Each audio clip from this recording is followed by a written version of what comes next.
Shalom Bapak-Bapak yang ada di room, dan Shalom untuk saudara-saudari yang ada di live chat. Puji Tuhan kita bisa bertemu kembali dalam fellowship Askri di akhir minggu, weekend ini ya. Saya percaya kita punya waktu terbaik untuk Tuhan.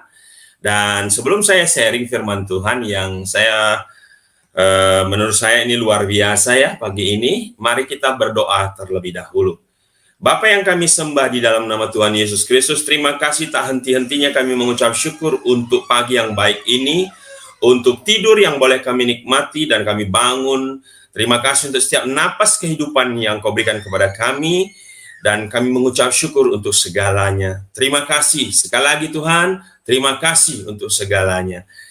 Bapak, kalau sebentar di dalam fellowship Askri ini kami mau berbagi sharing tentang kebenaran firman-Mu. Satu hal kami rindu, Engkau saja yang berkata-kata Tuhan melalui hamba-Mu ini, sehingga setiap firman yang keluar dari mulut hamba-Mu adalah satu kebenaran yang boleh mengajar kami, mengoreksi kami, membangun kami, agar kami boleh bertumbuh dalam pengenalan akan Engkau, terlebih kami boleh berbuah dan berdampak bagi orang-orang yang membutuhkan kabar baik kebenaran itu. Terima kasih Bapak, berkati hamba-Mu, berkati setiap kami yang mendengarkan, sehingga pembicaraan kami ini boleh menjadi berkat dalam sepanjang kehidupan kami. Berkati perangkat yang kami gunakan, listrik, media online yang kami gunakan Tuhan, sehingga semuanya boleh berjalan dengan baik. Segala puji, hormat, dan kemuliaan hanya bagi nama-Mu. Di dalam nama Tuhan Yesus kami sudah berdoa dan mengucap syukur. Haleluya, amin.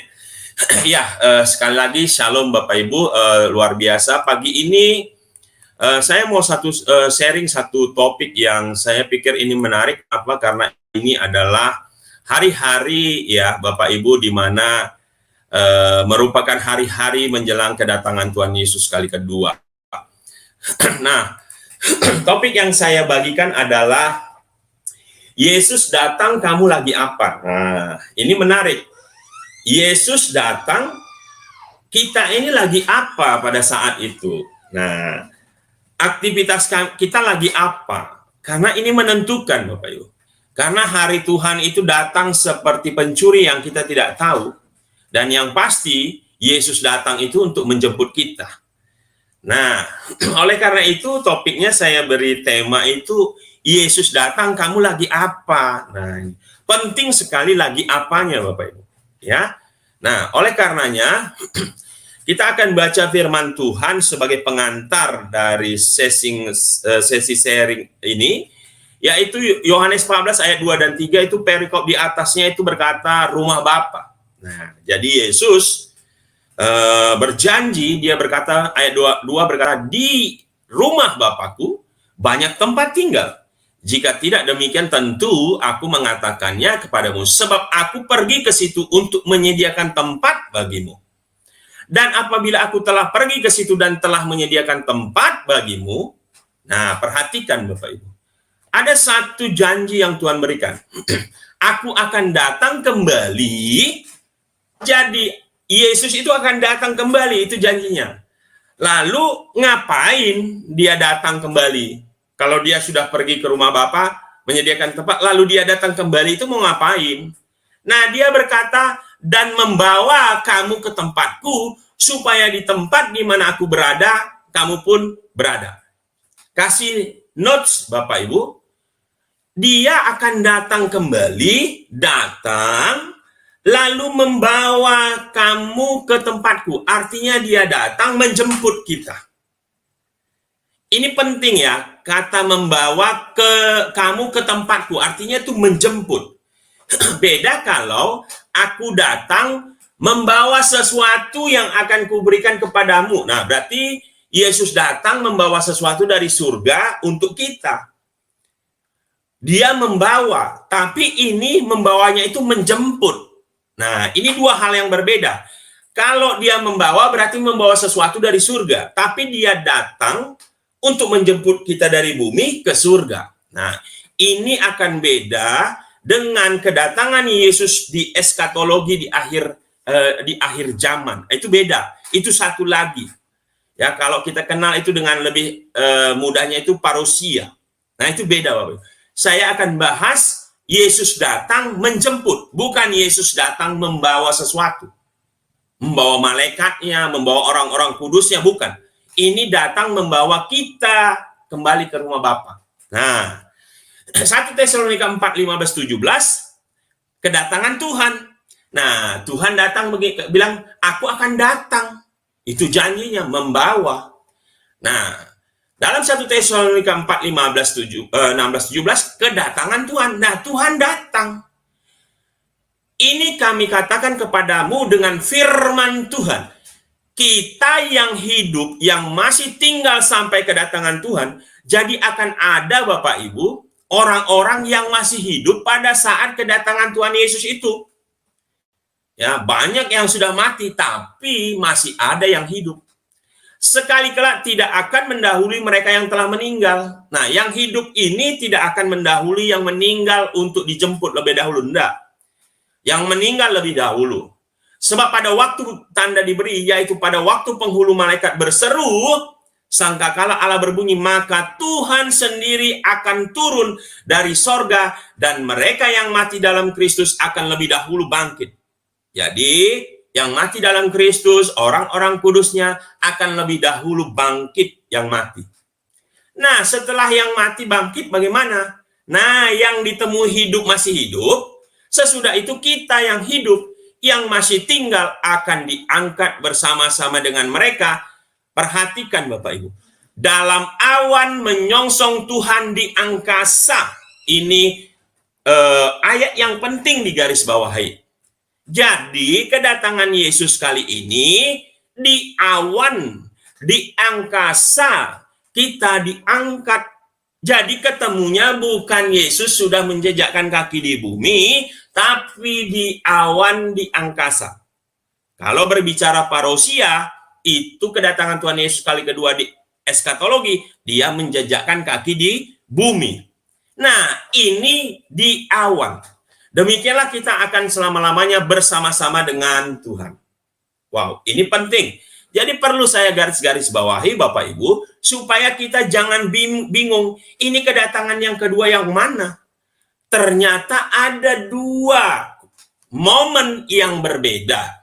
Nah, 1 Korintus 15 ayat 51-52, kebangkitan tubuh berkata, sesungguhnya aku menyatakan kepadamu suatu rahasia. Nah, ini rahasia Bapak Ibu, secret.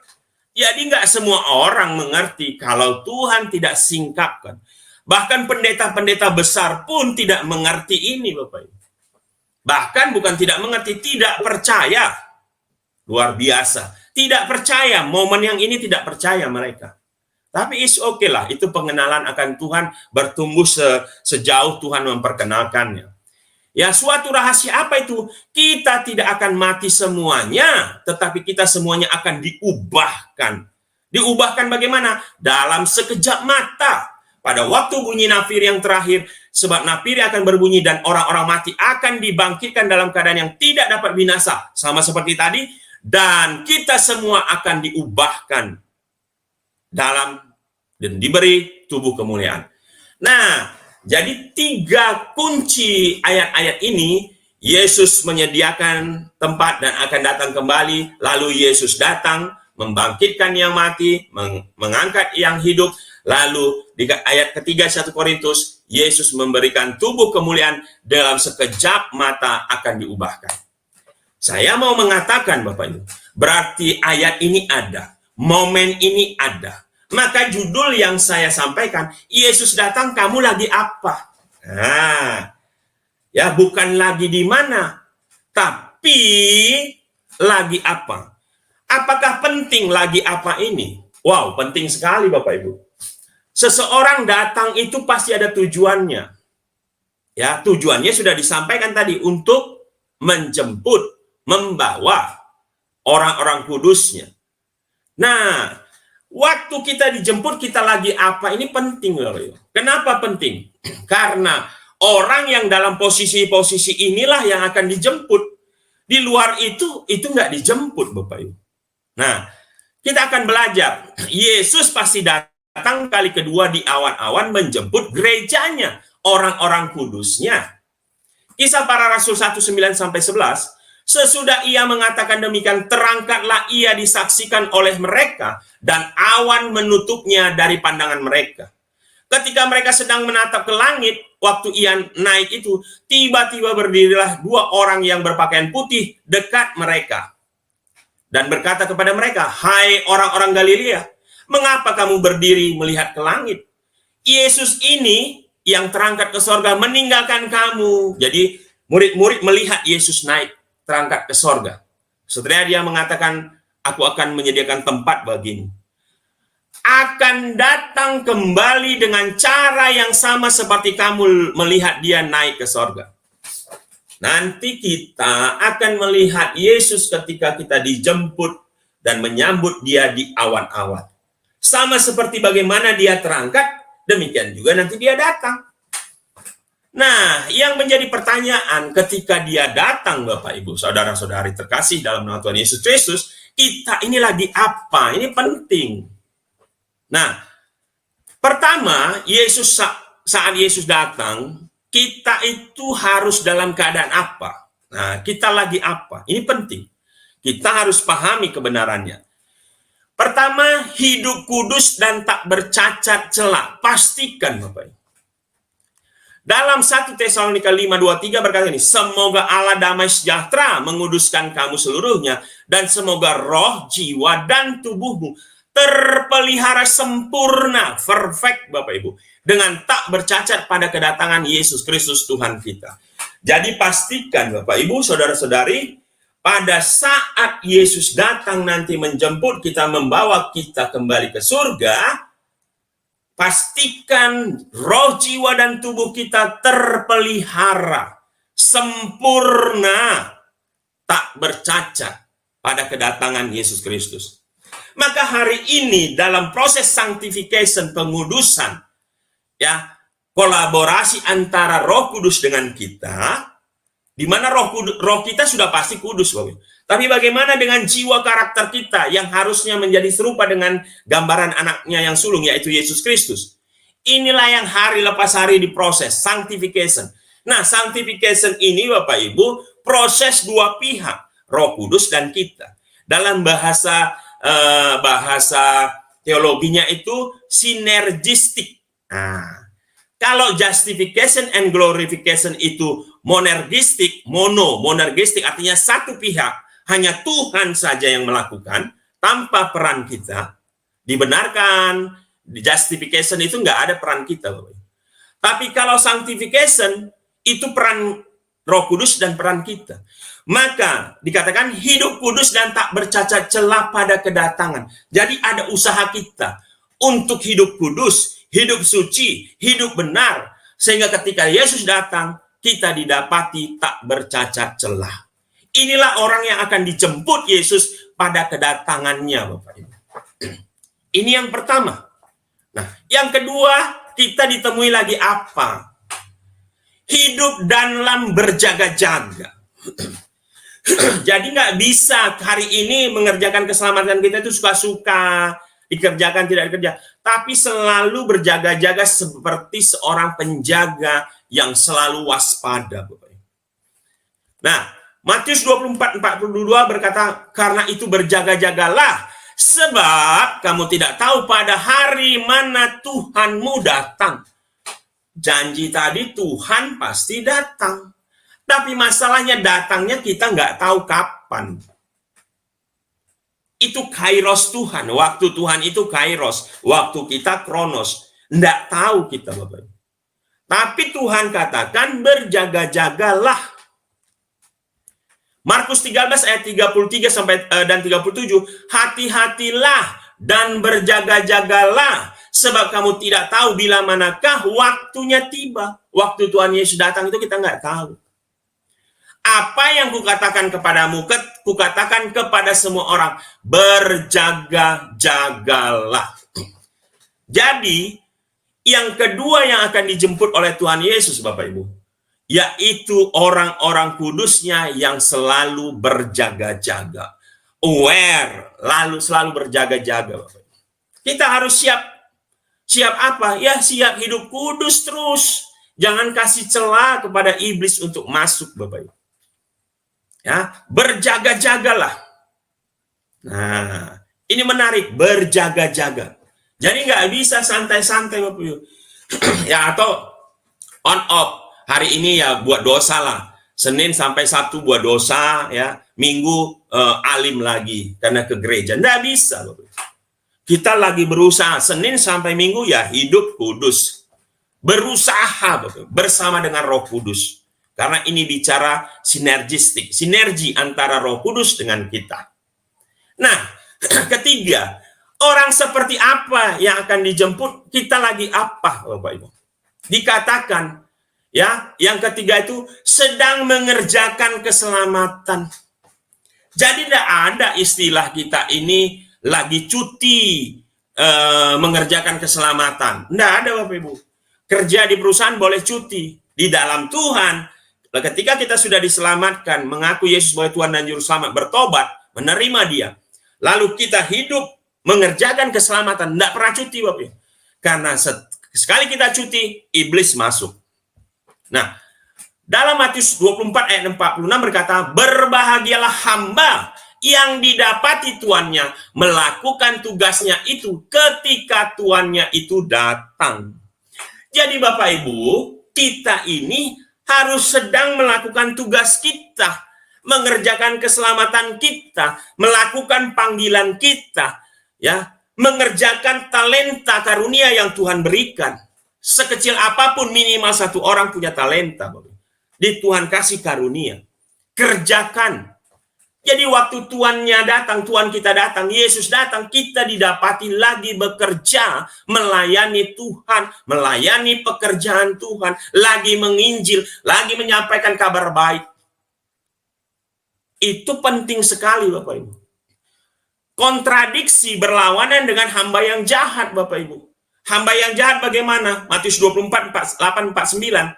Akan tetapi apabila hamba itu jahat dan berkata di dalam hatinya, Tuanku tidak akan datang. Lalu ia mulai memukul hamba-hamba lain dan makan minum bersama-sama pemabuk-pemabuk. Orang yang jahat, orang yang tidak menghargai kasih karunia Tuhan, keselamatan dari Tuhan, yang tidak percaya sama Tuhan, dia bilang nggak ada itu kedatangan Tuhan Yesus. Nggak ada. Bayangkan firman Tuhan jelas katakan Yesus akan datang. Dia bilang tidak ada. Nah, lalu apa yang dilakukan ketika dia berkata tidak ada? Ya, dia hidup suka-suka, Bapak Ibu. Ya, ia mulai memukul hamba lain. Artinya apa? Dia mulai berbuat dosa, menganiaya. Lalu apa? Dia makan minum bersama-sama pemabuk.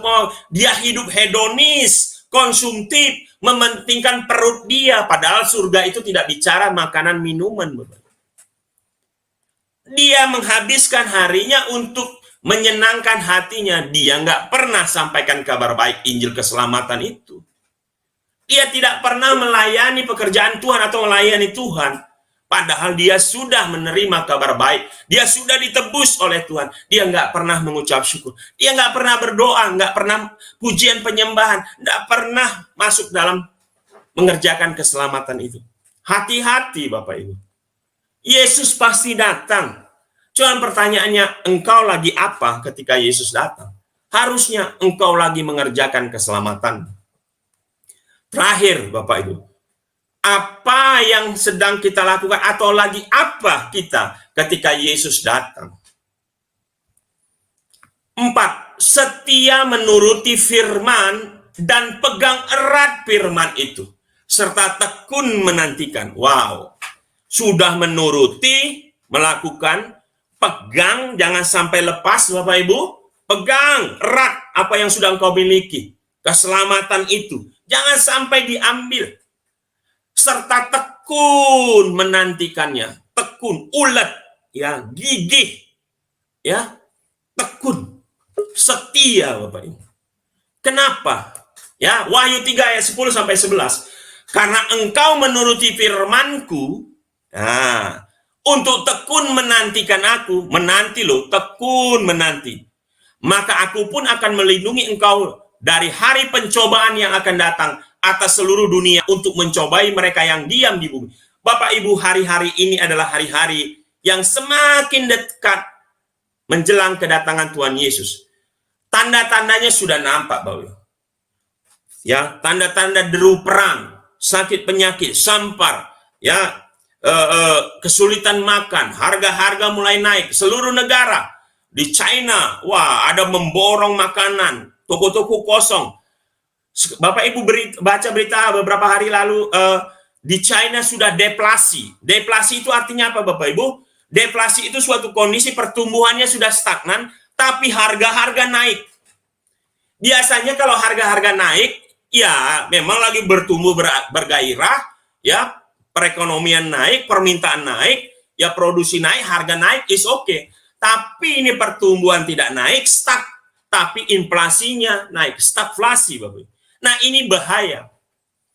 Kemarin Menteri Luhut Binsar katakan, kita ini nggak bisa lepas dari pengaruh negara-negara di sekitar kita. Termasuk utama adalah China. Kalau China terdampak, Bapak Ibu, kita pasti terdampak. Tanda-tanda ini sudah nyata. Tapi Tuhan katakan apa? Keadaan mungkin akan susah, keadaan akan sulit. Tapi Tuhan katakan apa? Maka aku pun akan melindungi engkau dari hari pencobaan yang akan datang. Atas seluruh dunia. Atas seluruh loh. Bukan hanya satu negara. Untuk mencobai mereka yang diam di bumi. Aku datang segera, Tuhan bilang. Aku datang segera. Lalu apa kalau Tuhan datang? Masa pencobaan, masa kesusahan. Tuhan ingatkan. Peganglah apa yang ada padamu. Firman Tuhan, keselamatan yang sudah engkau terima, mengerjakan keselamatan itu, pegang itu, supaya apa, Bapak Ibu? Supaya tidak seorang pun mengambil mahkotamu. Ya, orang yang mengerjakan keselamatan tandanya dia sudah selamat. Tapi setelah dia selamat, dia mengerjakan keselamatan. Karena apa? Ada janji, ada upah yang Tuhan berikan. Upah itu akan dikonversi, kita tukarkan, kita bawa kepada Tuhan. Apa yang kau kerjakan, anakku, selagi engkau hidup, ini yang aku kerjakan, Tuhan. Wow, upahmu besar. Tuhan kasih mahkota. Pertanyaannya, mahkota yang hari ini kita sudah terima, dalam artian gambaran keyakinan, karena kita sudah mengerjakannya. Pegang itu, Bapak Ibu, jangan sampai itu diambil. Ya, turuti firman Tuhan, pegang erat, serta tekun menantikannya. Maranatha, Tuhan Yesus datanglah. Orang yang Maranatha, mengatakan Maranatha, orang yang rindu Tuhan Yesus datanglah segera. Orang yang bilang Maranatha berarti orang yang mengerjakan keselamatan. Karena orang yang tidak mengerjakan keselamatan gak akan berani mengatakan Yesus datanglah Maranatha. Tidak mungkin. Jadi berbahagialah orang yang memegang erat apa yang sudah dia miliki, keselamatan, mahkota, firman Tuhan. Pegang itu sebagai harta yang bernilai. Ya. Hari-hari ini Bapak Ibu, kita mengerjakan keselamatan kita, pakailah bahan yang berkualitas. Kalau 1 Korintus 3 mengatakan, aku telah meletakkan dasar, yaitu siapa? Firman, kata Paulus, yaitu Kristus. Ya, suatu kala orang akan membangun di atasnya dengan kualitas bahan yang berbeda. Permata, emas, perak, kayu, rumput kering, dan jerami. Suatu kelak pekerjaan mereka mengerjakan keselamatan ini akan diuji dengan api.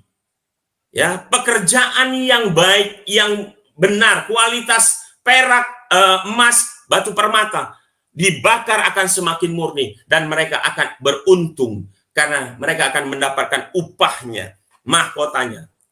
Tapi orang yang sembarangan, ya memang mereka akan diselamatkan. Tetapi kualitasnya mereka akan rugi karena tidak menerima upah. Karena mereka membangunnya asal-asalan dengan kayu, rumput kering, dan jerami. Suatu kelak ketika api datang, hangus. Pekerjaannya dia rugi. Nggak dapat upah walaupun dia mengerjakan, tapi asal-asal. Walaupun dia diselamatkan, tapi kemuliaannya berbeda.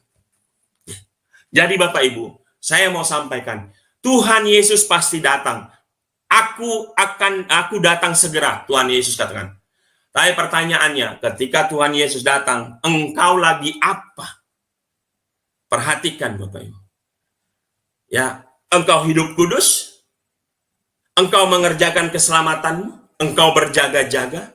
Engkau menuruti firman Tuhan, memegang erat dan tekun menantikan Maranatha, Tuhan Yesus datanglah. Atau engkau hidup suka-suka dan masa bodoh, yang penting aku sudah selamat, nikmati saja hidupku tanpa pikir-pikir menyampaikan kabar baik kepada orang lain. Hati-hati Bapak Ibu. Ya, saya percaya yang mendengarkan hari ini akan mengerti. Tuhan akan singkapkan kebenarannya dan kita akan hidup di dalam kebenaran firman Tuhan. Terima kasih Bapak Ibu, mari kita berdoa. Bapak, terima kasih hamba-Mu telah menyampaikan isi hatimu. Berkati Tuhan setiap firman yang ditabur, sehingga hamba-Mu percaya firman yang ditabur tidak pernah kembali dengan sia-sia, tapi firman itu akan bertumbuh Tuhan, besar dan berbuah dan akan berdampak. Dan kami percaya orang-orang yang belum mengenal Engkau akan mengaku Yesus sebagai Tuhan dan Juru Selamat. Dan kami Tuhan yang sudah mengenal Engkau, yang sudah menerima keselamatan itu, kami akan berjaga-jaga, hidup kudus, mengerjakan keselamatan kami, dan kami memegang erat apa yang sudah kami miliki itu. Terima kasih Bapa yang baik. Segala puji, hormat, kemuliaan hanya bagi nama-Mu, karena Engkau yang layak. Di dalam nama Tuhan Yesus kami sudah berdoa dan mengucap syukur. Haleluya. Amin.